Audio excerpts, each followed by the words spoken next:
जारिया माह शुरू होने वाले तेलंगाना कानून साज असेंबली इजलासों के पेश नज़र असेंबली एलपी ऑफिस में बीजेएलपी का एक इजलास मुनाकिद हुआ, जिसकी सदारत बीजेएलपी लीडर महेश्वर रेड्डी ने की। इजलास में बीजेपी से ताल्लुक़ रखने वाले अरकान असेंबली ने शिरकत की।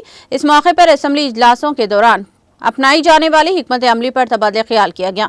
इसके अलावा बजट इजलासों में रियासती हुकूमत के नाकामियों, इलेक्शन के दौरान किए गए वादों को पूरा करने में नाकामी, नौकरियों के लिए नोटिफिकेशन, जॉब कैलेंडर की अदम तकमील, किसानों के खर्च की माफ़ी, किसानों के फसल की इमदाद और बेरोजगारी जैसे मसाइल पर मुबाहिसे से मुताल्लिक़ हिकमत अमली को ख़तय्यत दी गई।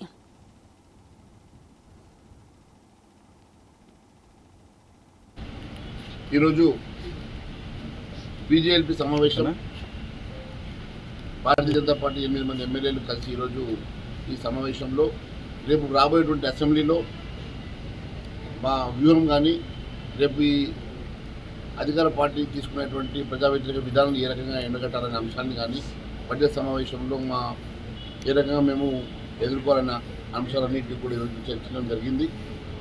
తెలంగాణ రాష్ట్రంలో కాంగ్రెస్ ప్రభుత్వంలో గత 7 నెలల నుంచి జరుగుతున్నటువంటి అవినీతి అక్రమాల విషయంలో కానీ మరి ప్రజా గొంతుకై ప్రధాన ప్రతిపక్ష పాత్ర పోషిస్తూ భారతీయ జనతా పార్టీ చేస్తున్నటువంటి ప్రజా ఉద్యమంలో ఏ రకంగానైతే మేము పోరాటం చేస్తున్నామో అదేవిధంగా రేపు అసెంబ్లీ సాక్షిగా భారతీయ జనతా పార్టీ పోరాటం చేస్తున్న సంగతి తెలియజేస్తాం.